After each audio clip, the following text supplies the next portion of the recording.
Let's take a moment to hear from this week's sponsor, HelloFresh. With HelloFresh, you get farm fresh, pre-portioned ingredients and seasonal recipes delivered right to your doorstep. Skip trips to the grocery store and count on HelloFresh to make home cooking easy, fun, and affordable. That's why it's America's #1 meal kit. Pre-portioned ingredients help cut down on food waste, while step-by-step instructions make cooking a breeze, not so much of a chore. HelloFresh gets it. You want options when it comes to what you want to make for dinner, not just the same old thing all the time. That's why they offer 40 recipes to choose from every single week, so you'll never get bored, and you can always find something new to try and love. And personally, that's why I love HelloFresh, because I live alone, and it's easy for me to turn to HelloFresh for a quick and easy meal. So go to HelloFresh.com/whokilled50 and use the code WHOKILLED50 for 50% off plus free shipping. Again, go to HelloFresh.com/whokilled50 and use the code WHOKILLED50 for 50% off plus free shipping. This is America's #1 meal kit, so enjoy HelloFresh.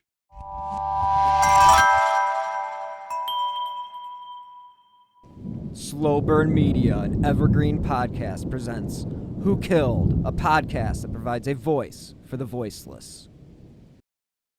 Hello and welcome to episode 158 or so of Who Killed. I am your host, Bill Huffman, and this is a Slow Burn Media and evergreen podcast production. On this week's episode, we are going to actually take a look back at the past and one of my interviews with the guys who run Crawlspace, and that's Tim and Lance, and they've done a lot on Maura Murray, and that is a case that I had mentioned I'd like to see solved in 2022, and due to some health issues and some minor hiccups, I needed to pull out an old episode, and I hope you guys enjoy it. They are some characters, and if you haven't listened to their podcast, check it out. It's Crawlspace. They also run Crawlspace Media, and again, they're really good people, and I'm sure they'll be at CrimeCon. So look forward to seeing them there, and I hope you guys enjoy this episode with Tim and Lance. This was from My Passion Case, and we discuss the case of Maura Murray. Enjoy. Thanks a lot for joining me, guys. We got Tim and Lance here from Missing Maura Murray, and if you're a true crime fanatic or true crime listener, you are familiar with this case, and if you are familiar with this case, you're also familiar with Tim and Lance. So I have got them here to talk to you guys, and if you would like to explain or introduce yourselves and a little bit about your background, and what kind of things led you to, one, hosting a podcast, and two, the case. Well, mostly the money, yes, the fame, and the women, and the power.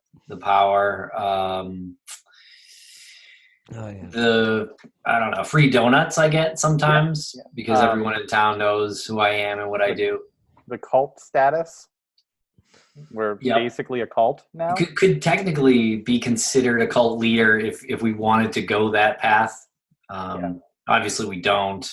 Well, yet. We don't want to commit ourselves one way or the other. Well, it's going to lead to commitment.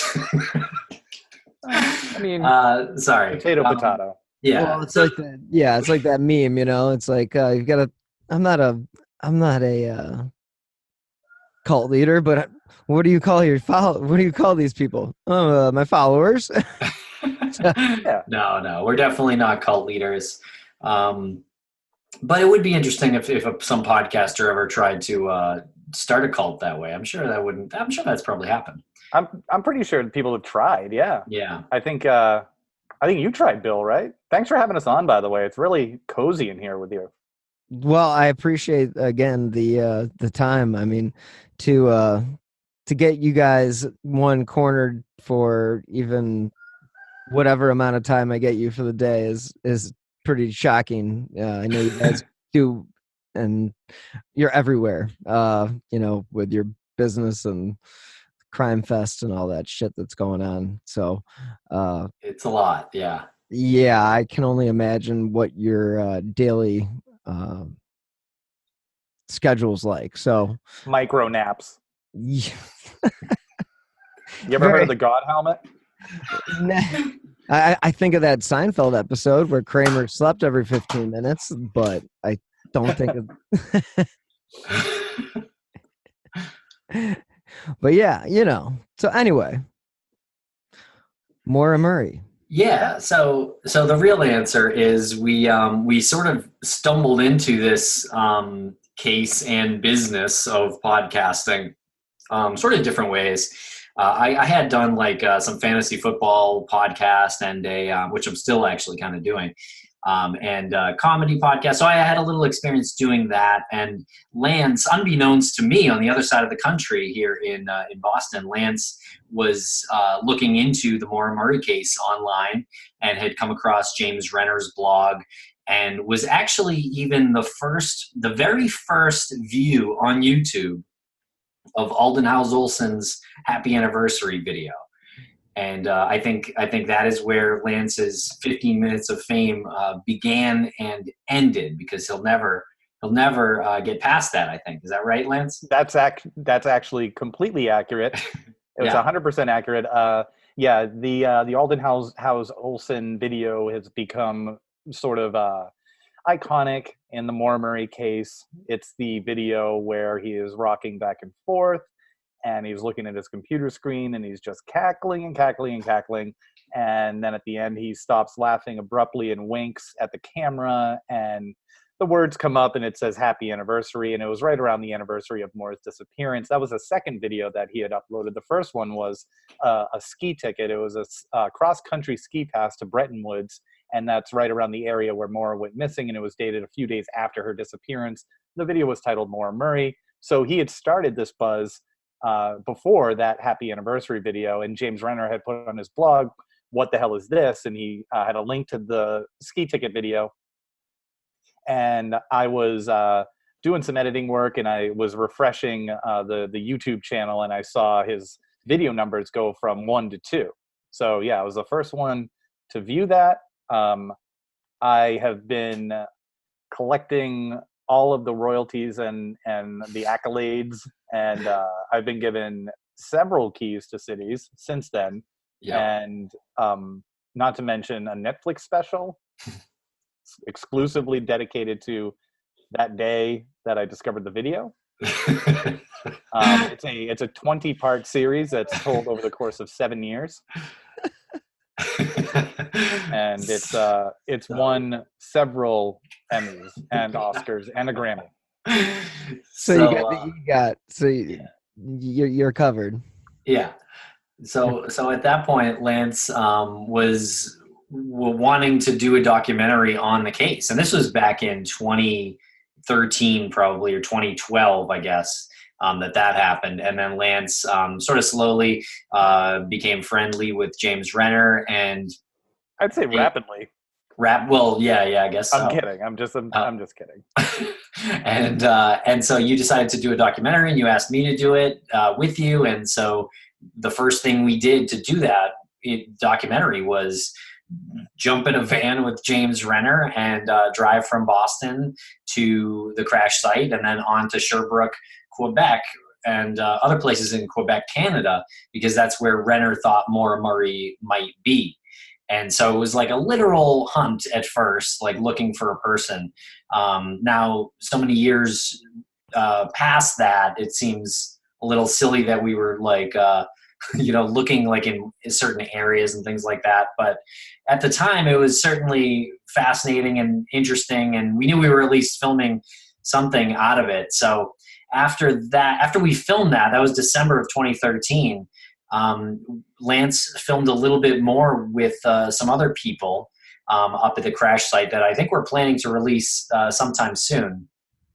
And then about a year went by and there wasn't much going on. I think ultimately it was hard to meet a lot of armchair detectives or citizen detectives through like email, I guess, by saying, "Hey, I'm doing a documentary on people like you. Like, what's your theory?" And because I think a lot of people, armchair sleuths, are private and they'll hop on the phone with you, but to be on a documentary, it's a little bit much for some of those people. So Yeah, I think it's really permanent for them. yeah, When they're online and they're operating under a certain moniker, and they can behave as liberally as they want. That's one thing. They can delete that moniker. They can delete comments. It can feel like they've separated themselves from it. But when it's not in their control anymore, I think that changes the game for them. So started off pretty good. We had James, and we had a couple that had no problem going up to the crash site and being interviewed, and another gentleman that had no problem with it. But after that, it came to a pretty grinding halt. yeah. And So yeah, so I guess so that was sort of why we decided to do the podcast, was to get more interviews and to get ourselves kind of out there as this documentary crew that was trying to produce this documentary. And the podcast was sort of not our attempt to be accurate about the case, because I guess there was really no way to be completely accurate, not knowing really much of the facts, and really not much of them really being out there, other than kind of like rumor and what James has done and what some other people have put out there. But it's not like there's much that's public, or was at that point. So we sort of did the podcast to kind of get people talking, and it worked and took on a life of its own.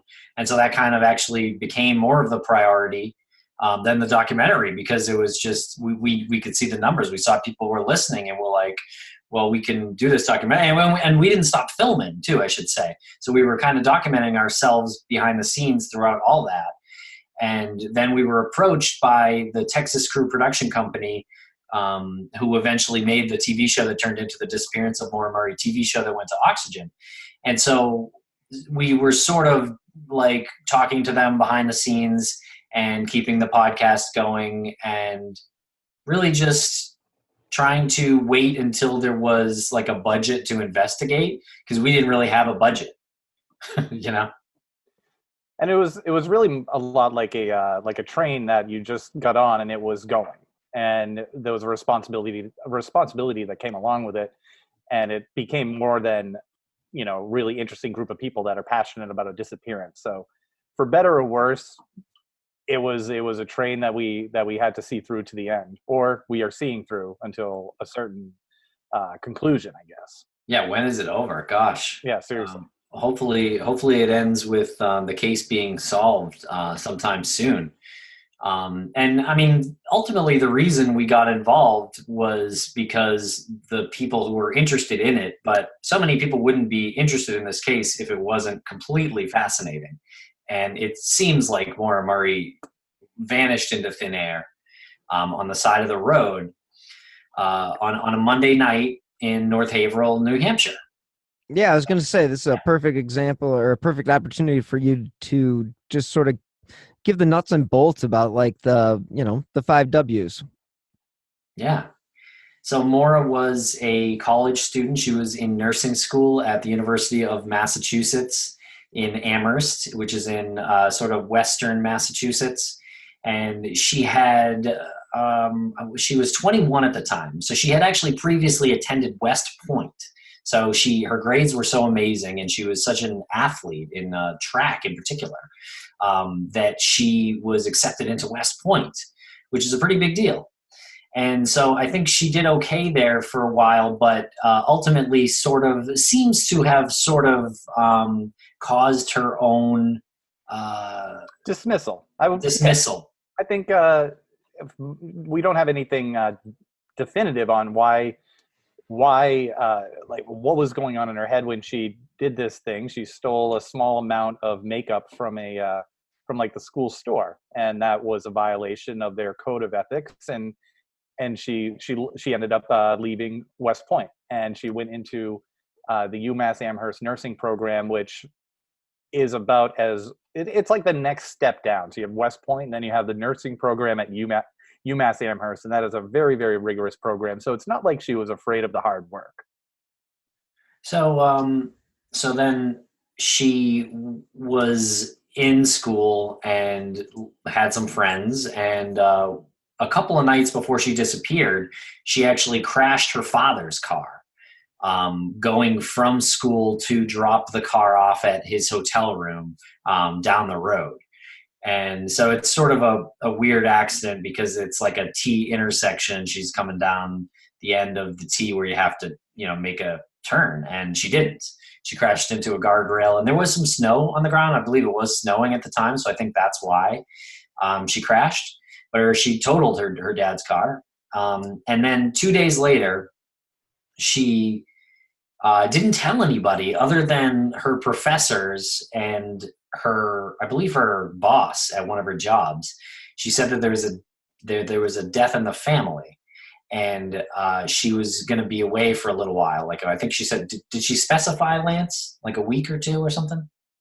I want to say that it was at least a week that she was going. She had to leave, and it was at least a week. But I don't even know if that's anything more than hearsay. I think whoever has that specific email, that's probably with the police or something.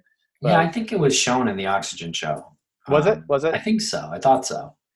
It could have been, and I could have written that off as like a recreation or something. But I want to say it was like 4 days or a week. Either way, it was an extended period of time during. Yeah, I'm not sure if she specified. Yeah, during that time frame. Right. So, but that was not true that there was any death in the family. So but it sounds like she just wanted to get away. But the problem is she didn't tell anybody. So nobody, to our knowledge, still, after looking into the case as long as we have, has said that they know where Maura was going. We know that she ended up about 3 hours north of Amherst, where she was living at the time at UMass. And she was sort of about 10 minutes off Highway 91. And she was on like a mountain pass road called Route 112. And it's very windy. And her car was found on the side of the road after, we think, hitting a snowbank. And there was some alcohol found in the car. But the car was locked, and her keys, backpack, wallet, phone was taken with her. And there was no sign of foul play at the car. To give you a little bit of a sense of the geography up there, Tim said she was about 10 minutes off the highway, which is 91. That road, Route 112, is a pretty common bypass in between Route 93. If you were coming from Boston, you'd go up Route 93. And if you were coming from Western Mass, you'd go up Route 91. So it's east and west. And that's a pretty common pass through to cut through the mountains. It is windy. It does have a lot of hairpin turns on it. And she happened to spin out of control at the one hairpin turn that, had probably the most residential population, probably I'd say 2 or 3 miles on either side. There's five homes right there. She was seen by a number of people. And as far as where she was going, it does sound strange talking about it. Like, oh, well, who would do that? But you got to put yourself back in 2004. There's no social media going on. A lot of people, since we started doing this show, have told us, including young women, have said, yeah, if I hike, if I do things that are outdoorsy and I just need to get away for a couple of days, I'll just go. And a lot of people just, unfortunately don't say where they're going because they might not have a destination. And more recently, I've started to think that she didn't have a destination. She had an idea in her mind because she was on that pass, that Route 112. So she had an idea where she was going, but I don't think she really knew where she was going to go until she arrived. Yeah, that's definitely an interesting aspect of the theory, or, of the case, because what did drive her, other than herself, 3 hours away, and to pick up alcohol in the process? Yeah, I don't know what did drive her. I think she wanted to get away. I mean, that's the only thing that I can say that I know. Yeah. I think, Yeah, she had just crashed up her dad's car. She was working on the insurance problems with not problems, but she was working on the insurance collection for that, filing the papers and everything. I mean, the school program, that people have said that she's had trouble with her boyfriend at the time. I just think there was a lot of stuff going on, and she might have just had an opportunity to personally say, I just need to take a break. I need to go and, clear my head for a couple of days. I don't really think it's that weird that she picked up alcohol along the way either. No, I don't think that in particular is, odd, but the day that she was leaving wasn't that a Monday that she, Yeah. So she said, she sent that email to her professor, said, I'm going to be gone for 2 weeks or a week or whatever she said due to a death in the family. It's like, what drove her to make, I mean, if you're going to miss 2 weeks of school, that's a significant amount of time. I don't think it was 2 weeks. I don't know if there was like a determined period of time. I think Okay.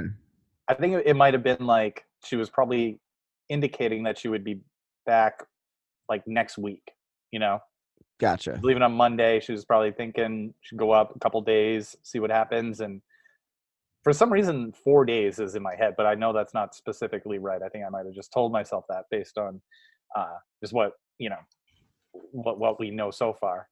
Yeah, probably. I don't remember anything specific, but yeah. It is interesting to show it goes to show how just semantics might influence other people's perception of this, because just simply saying like a week and then that turns into 2 weeks, and now that goes out there and people think like, well, what's she doing for 2 weeks? It's such a specific period of time. Just not having that information is really what's happened with this case, and what we try to clear up pretty much on a daily basis, because it's at no fault to anybody because it's just there. There's a bunch of information out there, and no one really knows what the most accurate piece of information is. But she did disappear there. So the car spun out. She hit the snowbank, and this is a really wild kind of turn too. Sort of a 90-degree angle, and she spun out, hit a snowbank. The closest neighbor, called 911 and said there was a flurry of activity at the trunk. You may have heard that there was a rag found in the tailpipe. We think when Miss Westman said that there was flurry of activity by the trunk, that was Maura going into the trunk and taking that rag out and then putting it in the tailpipe herself. We think that was an attempt at trying to get her car out of the little ditch that it was in. And if you're familiar with the case, you'll know what the rag in the tailpipe is, and that's sort of the only answer that I can accept at this point. We've completely moved past it, I think, and I don't accept any other theories on it at this point. I have to be honest on that one. Well, I mean, Tim, you've often said that you think that it was some nefarious individual that was at a gas station and saw her and stuck the rag in the tailpipe so that he could follow her until she spun out on the road. No, that's incorrect. Although I will admit, I believe there was a movie in the 90s called Breakdown with Kurt Russell and something similar to that. Great movie. That is a good movie. I actually watched that recently. Nerve-wracking as all hell, because it is. I used to go to school at the University of Utah, and driving from Cleveland to Utah was like, you talk about driving through nothing. Yeah. Yikes. So, yeah. I mean, like, it was like Joyride, that movie Joyride. Oh yeah, that was a good one. In Wyoming, and it just there's nothing. I mean, you could hit the scan on the radio and just plays all the way through, and I'm assuming that's what the similar conditions are where she disappeared. I mean, what is it up there? Mountains and water and yeah, it's beautiful. Beautiful mountains, but she was kind of in the foothills of the White Mountains, I will say. She was sort of at like a mountain pass road, and it's the road that is a very windy road. It goes along a river, and it goes up very, very high, and then it goes down back again. And it kind of connects two highways, the other highway being 93. And so you can get up to that part of the country those two ways, basically, those two main ways. So, Yeah, I think it's pretty rural, but if you were going to dump a car, like Lance has said a lot of times, that you just wouldn't have done it there. Like there was 3 houses that, or at least that could have seen the car, that did see the car from their window. So if she was getting away, she just would have driven up the road like a half a mile and had a much easier time. So I think the accident was earnest. The area is pretty rural, and there are some unsavory individuals in the immediate area, especially at the time. Since then, it's cleaned up a little bit, but yeah, it was a pretty bad spot for her to get into that accident. Do you mind expanding on that just a little bit? Yeah, I mean, the more we look into it, the more information we gather, and we have read what is public, court documents and statements, and just unrelated to Maura, about some people who live up there. I mean, we can't totally get into specifics, but I mean, there are documents that we've read about neighbors up there that, I mean, it just like turns your stomach what they're being accused and convicted of. Yeah, and I think before, I'm sorry to jump in there. It's like, I know Renner as well. He's actually local to me, so I've known him for about a decade, and like I know that when he was investigating the Mihalovic case, he was just shocked on just how many people fall into that category of unsavory or just straight up creepy. Yeah, I think that's true probably with every case. And it just so happened we came across some of these people, because not all of them are guilty, obviously. Maybe 1 or 2 of them are, but it's probably not even likely. We only came across them because Maura crashed there. Like, what if she crashed somewhere else? Would we have been? We probably would have had a different, the same list with different names. I don't know. Yeah, exactly. It's everywhere. It's everywhere. We've looked into Brianna Maitland's disappearance as well, and we've found the same type of people up in that area, but we've also found really good people in both areas. There's very good people. You have the transplants that go there and they're retired and they're amazing people. You have people who have been there for 40 years and they're rooted in, and they don't want to be bothered by outsiders coming in and asking questions about something that they have no control over. So there's a few different types of people there, and everywhere. So what happened after Maura had crashed her car, and at that point, she's basically out in the middle of the boonies, and there are, of course, like you mentioned, a couple houses, but what happens next? What's the next big thing that You awaken in a cold sweat. Your heart races and your breath quickens. It's 3 a.m. and you're not alone. Something lurks in the corner of the room, and it's darker than the night. The people are real, and the stories are legend. The problem is that legends are often riddled in myth. We uncover the truth and define paranormal. Tune into Paratruth Radio at killerpodcast.com, powered by Evergreen Podcasts, or wherever great podcasts are heard. happens. Let's hear from this week's sponsor. This podcast is sponsored by BetterHelp Online Therapy. We all know relationships take work, especially the most important one you have in your life, your relationship with yourself. A lot of us will drop anything to go help someone we care about. We'll go out of our way to treat other people well. But think about it. How often do we give ourselves the same treatment? I go out of my way to take time each day to focus on myself. It's an essential part of my routine. This month, BetterHelp Online Therapy wants to remind you that you matter just as much as everyone else does, and therapy is a great way to make sure you show up for yourself. Listeners of this show know I'm a huge proponent of mental health, and I have personally been in therapy since I was a kid. So, BetterHelp is online therapy that offers video, phone, and even live chat sessions with your therapist, so you don't have to see anyone on camera if you don't want to. It's much more affordable than in-person therapy, and you can be matched with a therapist in under 48 hours. Give it a try and see why over 2 million people have used BetterHelp online therapy. This podcast is sponsored by BetterHelp, and Who Killed listeners get 10% off their first month at betterhelp.com/who.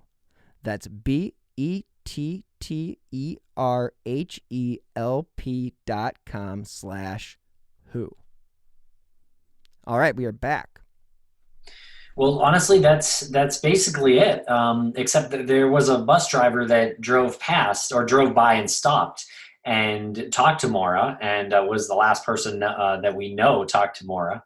And he asked her if she needed help. She said, "No, I'm going to call AAA," and she showed him her phone.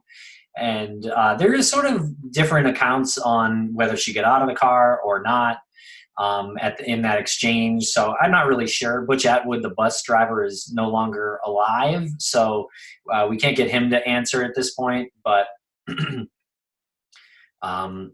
so that's what we know. But we also know that Butch went to his house, which was like a couple hundred yards down the road, and he called 911 himself as well as the neighbor who was closest.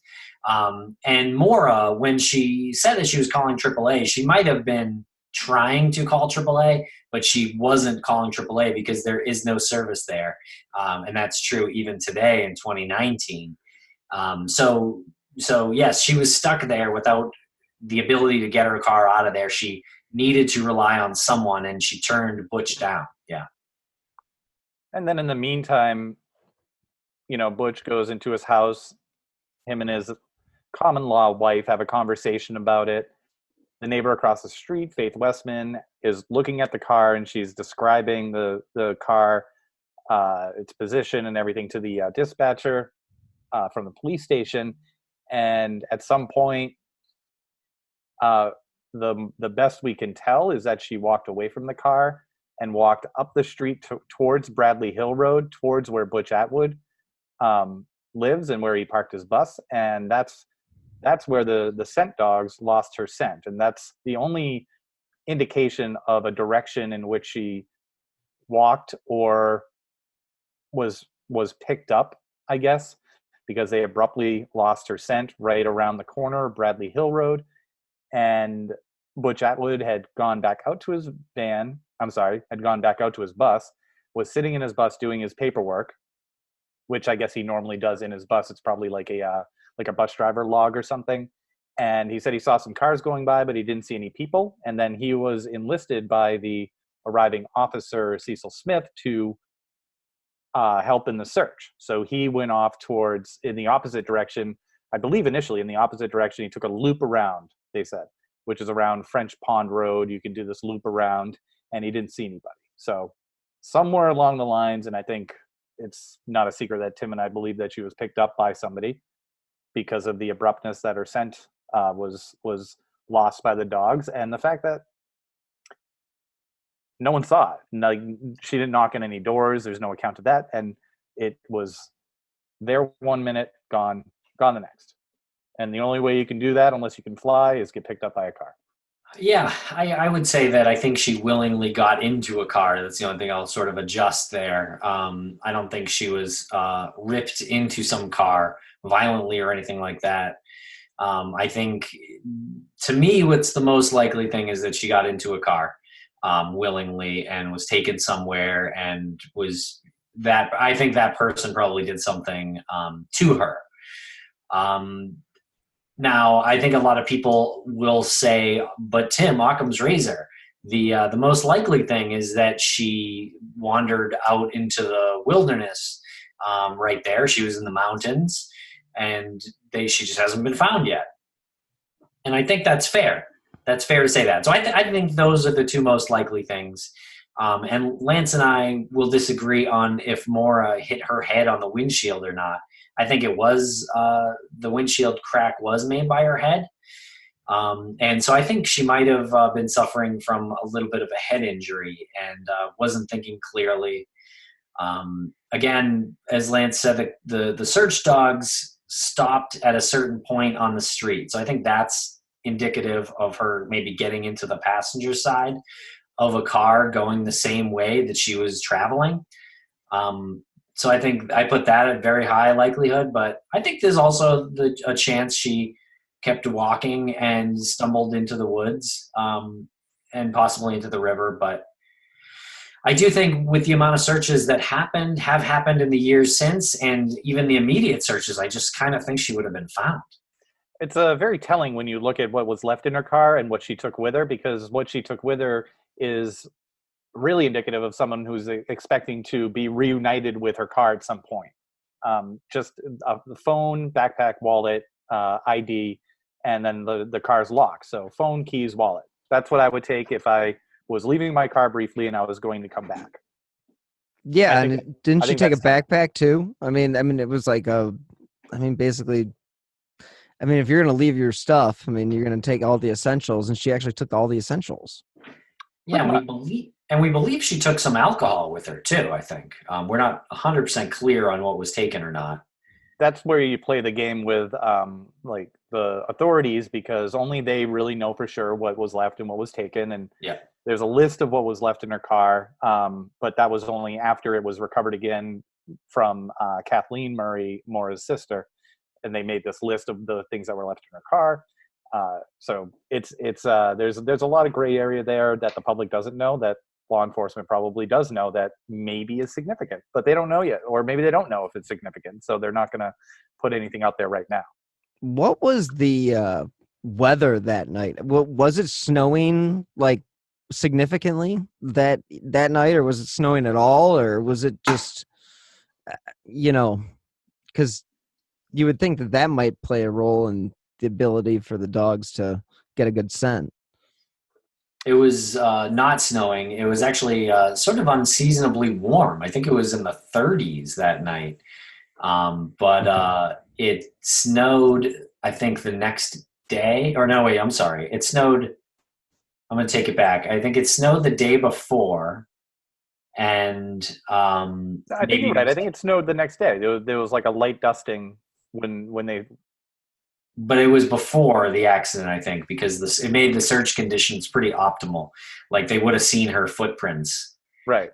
But the weather wasn't a cause for the accident. Who knows? It could have been. No. We don't know. Like, she could have hit some ice. Okay. When you're driving up there and you do take that route and you take that turn, you can maybe, and it's dark too, so you got to keep that in mind. She might have seen something out of the corner of her eye that she thought was like a rabbit, and then she looks up and she overcorrects because she misjudged the turn, and her car goes into the snowdrift and then spins around and gets hung up. It looks like she wasn't expecting that. It looks like she wasn't expecting that corner. And to be honest, I actually went up there this weekend and was driving, and those corners just sneak up on you. We've driven that route numerous times, and every time there's always one curve that just kind of sneaks up on you. And if you're not paying attention, or if you've had a little bit to drink and it's the nighttime, you totally see how you could just spin out just based on how the geography unrolls in front of you. Do they believe that she was drinking while she was driving? Okay. I don't go so far as to say like drunk driving. Right. But there was open alcohol containers in her car and liquid found around her car. Gotcha. Yeah, we think the police they believe that was the case, but we don't, I guess, know for a fact.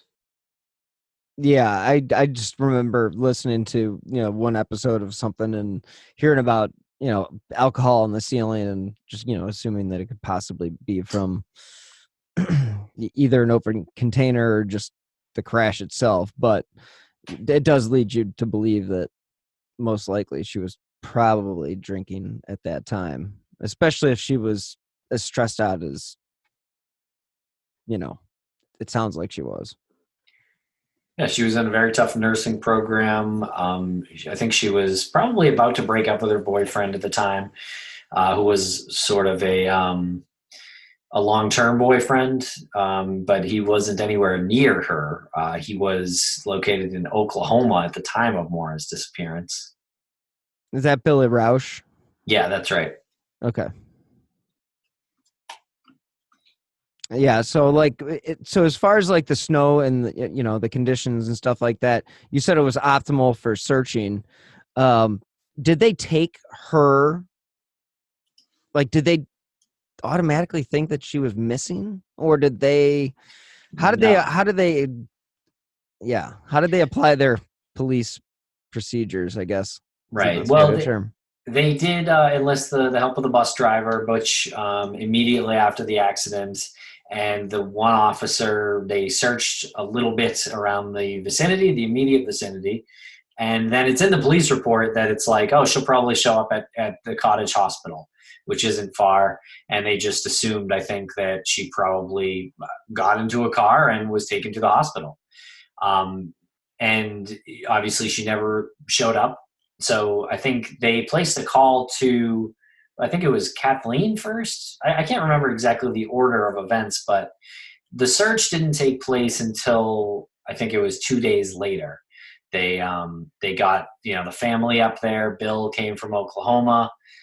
As far as I know, I think UMass police did some investigating with Maura's friends at UMass, and I think they coordinated a little bit with the New Hampshire State Police. But yeah, that's kind of it. I mean, there's been a ton of rumors and things like that since. So it really depends what rabbit hole you want to go down. But as far as confirmed sightings, that's it. Yeah, and there's a lot of talk about how the police might have, botched the case from the start. And it's like they see 100 abandoned vehicles with alcohol in them, and then the person goes away, sobers up, and comes back, or goes to the hospital. It's very, very common.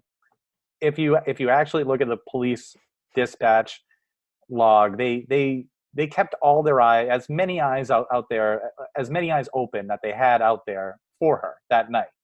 And then they had to figure out, first of all, they had to figure out who she was, because the car wasn't registered in her name. And then they had to figure out how to contact her dad. And, it takes time.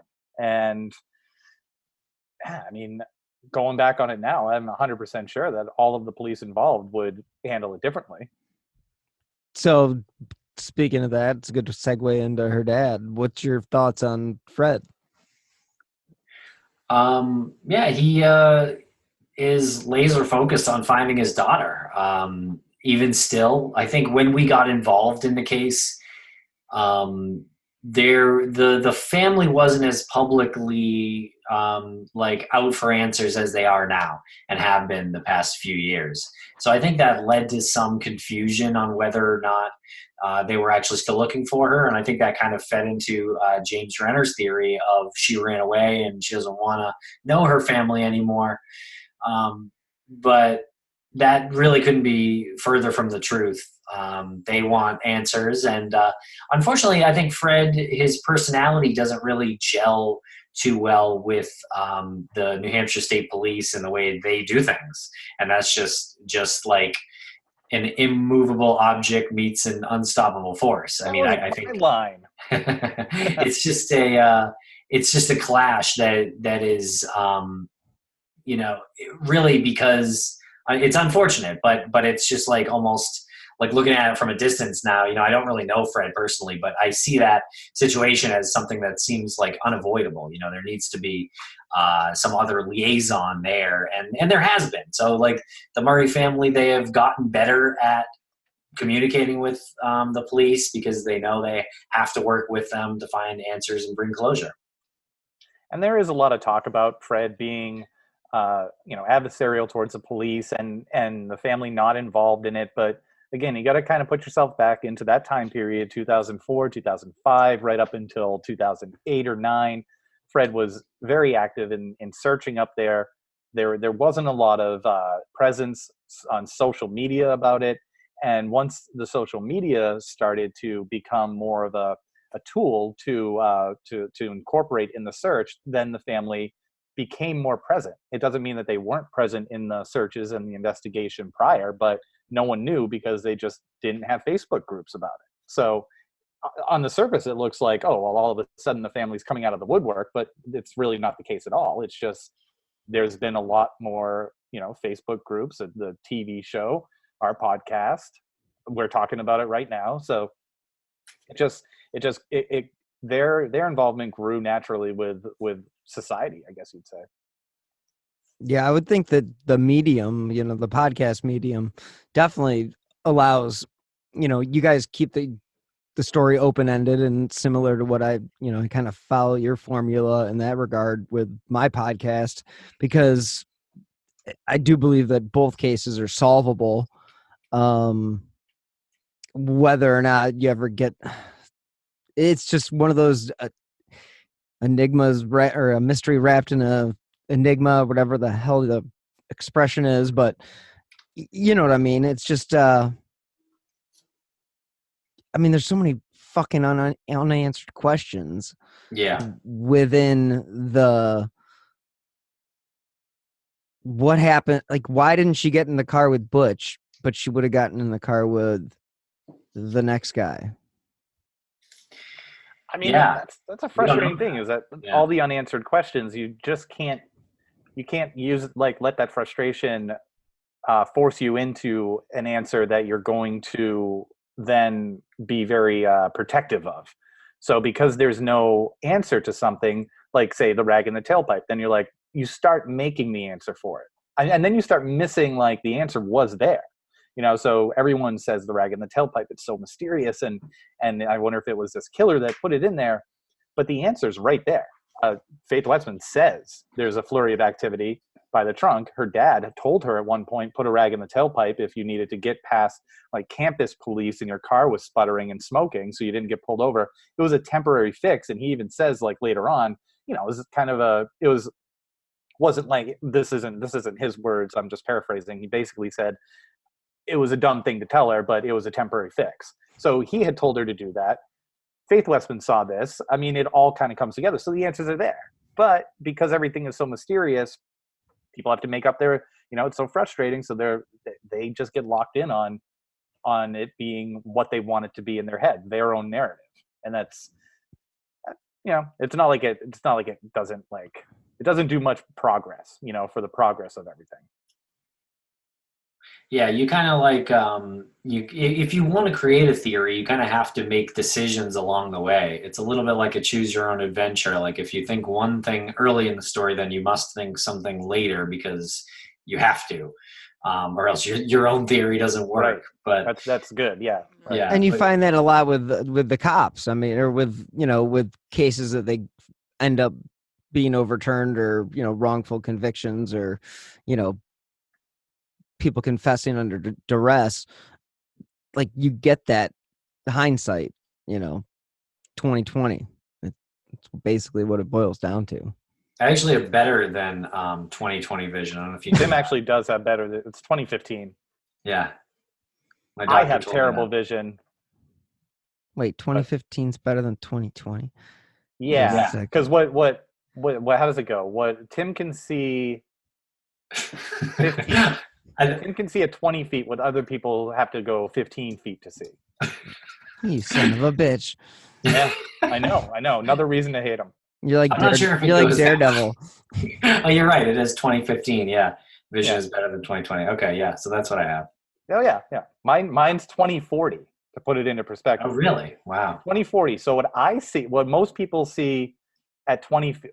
Wait, how does it go? What I see at 20 feet, most people can see at 40 feet. Wow. So I'm 3 times cooler than you. Just about. But that means that what I see at 20 feet, you could see at 25 feet. Wow. But does that work the opposite way? The opposite, 55 feet. But doesn't that work but if I gain something like vision, you gain something like style, whereas to every 3 great jackets you have, I have 1. Oh, because your vision's 3 times greater than mine. So yeah, it's like the blind. If I were to go totally blind, you're saying my hearing would be like a dog. Exactly. Exactly. You'd start hearing all those whistles, and you'd be like, "What the hell's going on?" Yeah, this is gold, Bill. We're giving you gold. So this is radio gold. Trust me. Let's reference Teen Wolf while we're at it. Shit. When? Right now, because we're talking about dog whistles. What a better segue. I'm more of a Teen Wolf 2 fan. Oh, Saying you that's like the my Jason preference. Bateman? Come on. I like the yeah. I like the MTV show. Oh, okay, good. Is Oh, that still on? Guys, I'm a millennial too. Oh, no, you're not. It's an elder millennial. No, I have no idea if that's still on. I didn't watch it. I did. Yeah. It's on in the background. Speaking of backgrounds, you have LeBron James's jersey in your background. Yeah, that my dad passed away about 10 years now ago, and that used to actually, he was a banker president. He was like the president of the bank, and he had season tickets, and I think that was one of the gifts they gave him. So that's his rookie signed jersey. Oh, nice. Sweet. Wow, his first stint on the Cavs. Yeah, it was that was a fun year. I got to sit courtside like 3 times, and Nice.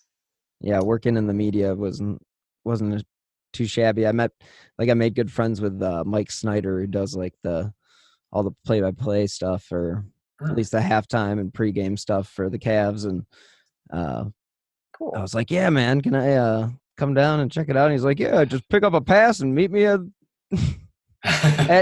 shoot around. And I literally just was like, it was like Wayne's World, just walking around with my pass, like, I got it, I'm cool. And they let me literally walk across the court like during shoot around. It was like, holy shit, this is really actually happening. Wow. Oh wow. So did you cover sports or that was just like a one-time thing? That was a one-time thing. I've always been more of a general assignment. I did investigative producing for a while for if you Google Carl Monday, you'll Daily Show did a good spoof on him. But yeah, he was Cleveland's classic stick your microphone in your face and be like, why are you sleeping in your truck? Or, what are you taking the city dollars for? And shit, let me tell you, the conversations I had with the people that would call his office, whoa, buddy. Yeah, and he would look at me and be like, hey, if they're calling the news station, and it still goes today. I'm a producer at 5, which is the ABC affiliate here in Cleveland. Oh, very cool. But I only do that on the weekends, which allows me to do the podcasting as well, which is nice.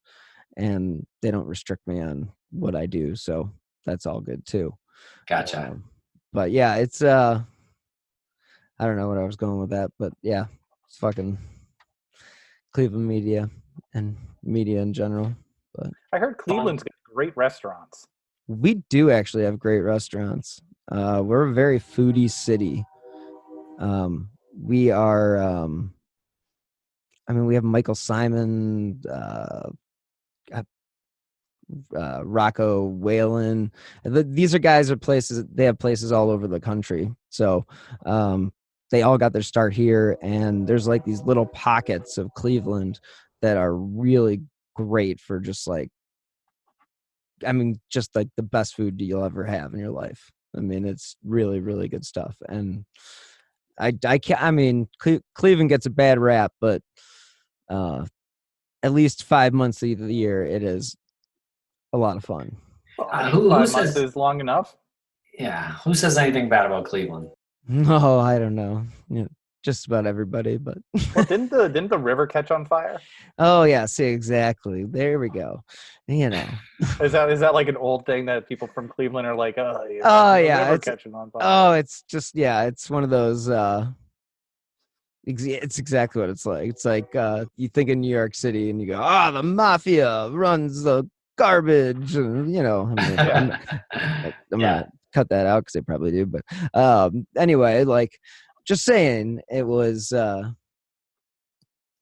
mistake on the lake and all that stuff. We've come a long way. I'll just say that. And Cleveland is actually, if you get a chance to ever come, you're here for whatever reason. Yeah, definitely.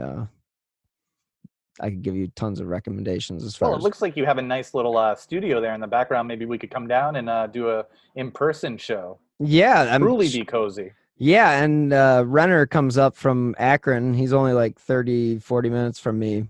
And then Nick from True Crime Garage. As I said, like we talk like every couple weeks. So heck yeah. I mean, if you guys want to do it in person sometime, that'd be sweet. But yeah, I just kind of expanded the studio and put in the window and all that shit, and had to fight my wife and all that.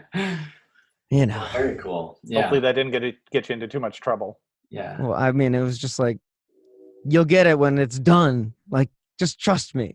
But when there's a big hole in the wall, it's a little hard to trust me. So Yeah. I don't know. I think Well, it looks beautiful. Looks top notch. Oh, well, I appreciate that. Thank you. Yeah. Thank you. Yeah, I mean, it's, I don't know. You kind of fall into the gear rabbit hole, and I did that for a while, and then one day it was like, the wife looked at me and was like, you gotta stop buying shit, and you gotta kind of start producing. I was like, Yeah. right. Good point. Good point. Yeah.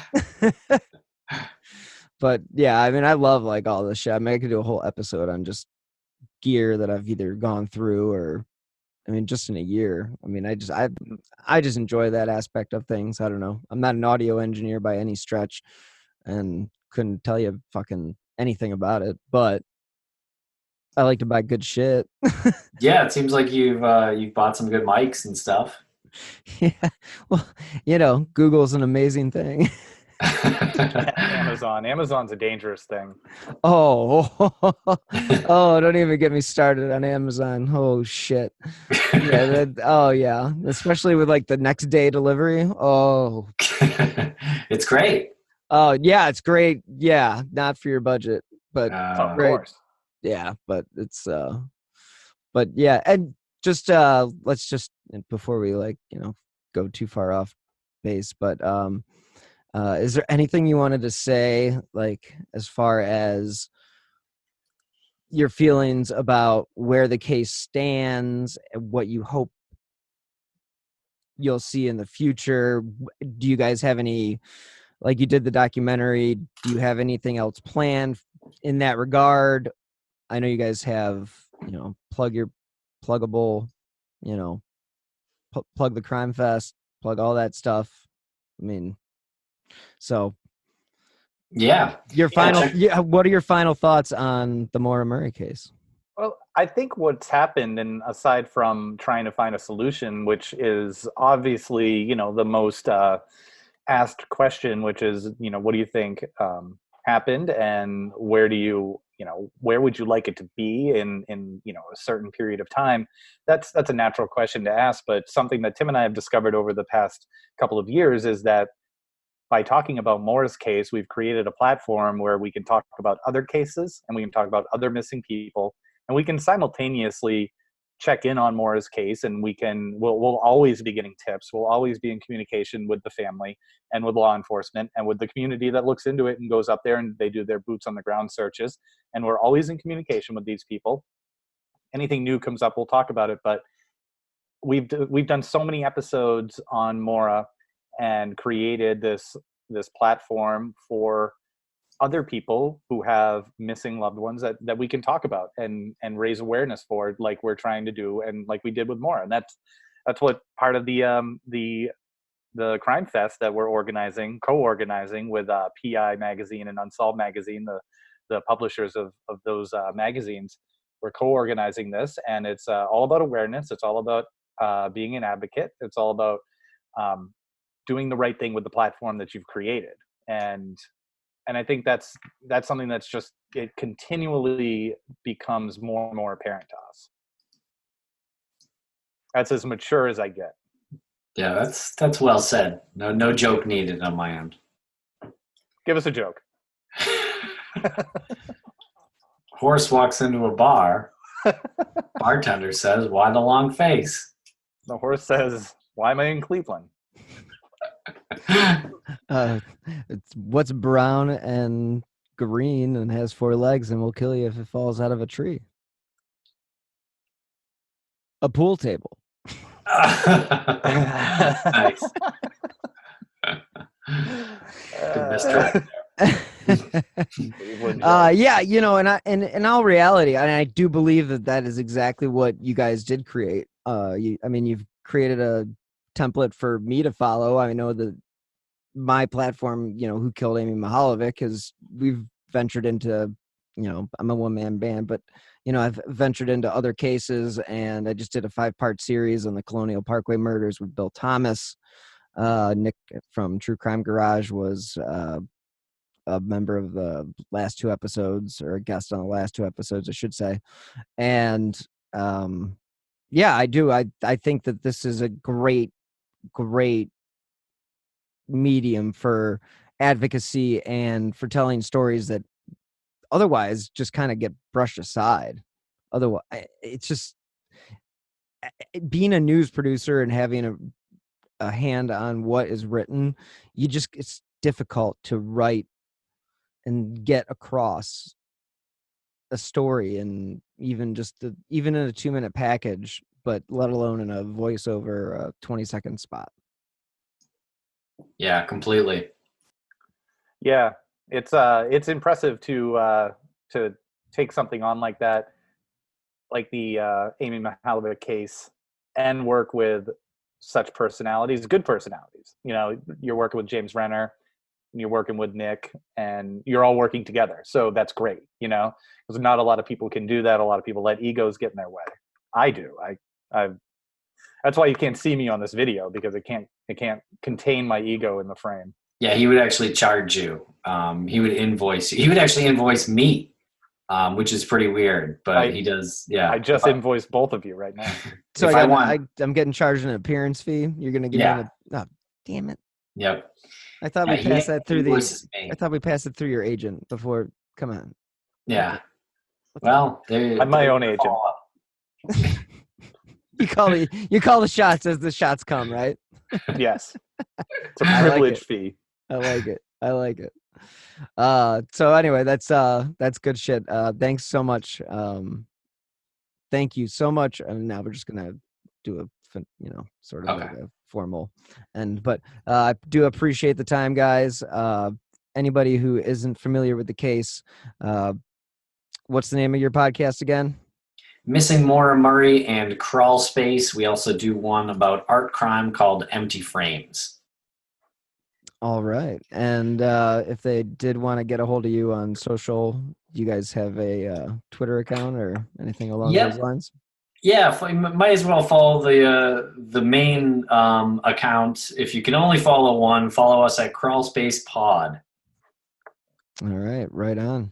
Well, again, I really do appreciate the time. I know that both your guys' schedules are absolutely insane, and I can't thank you enough. So thank you very much for joining me today.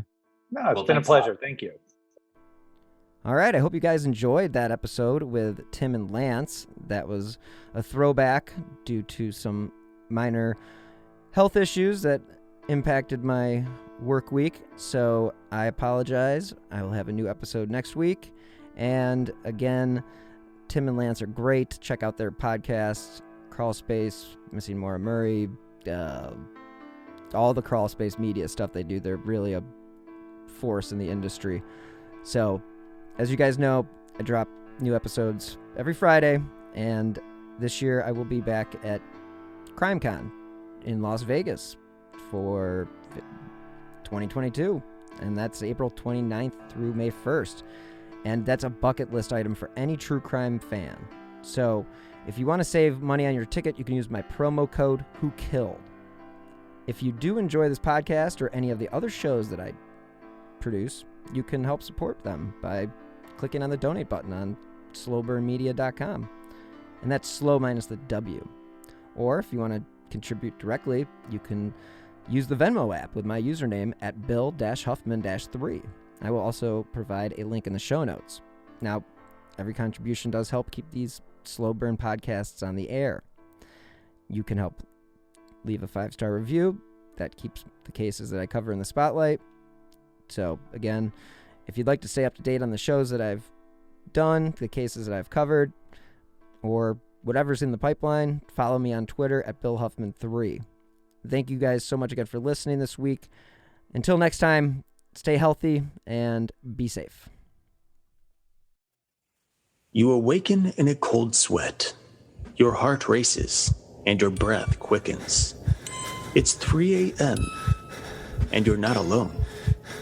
Something lurks in the corner of the room, and it's darker than the night. The people are real and the stories are legend. The problem is that legends are often riddled in myth. We uncover the truth and define paranormal. Tune into Paratruth Radio at killerpodcast.com, powered by Evergreen Podcasts, or wherever great podcasts are heard. Women's Running Stories, where we explore the intersection between running and life. Because every woman who is committed to a running journey has a story to tell, and this is where you'll find those stories. I am host and producer Cherie Louise Turner. I'm a 53-year-old runner, and together with original music by musician and runner Cormac O'Regan, we bring these inspirational stories to life. Please join us to fuel your adventures.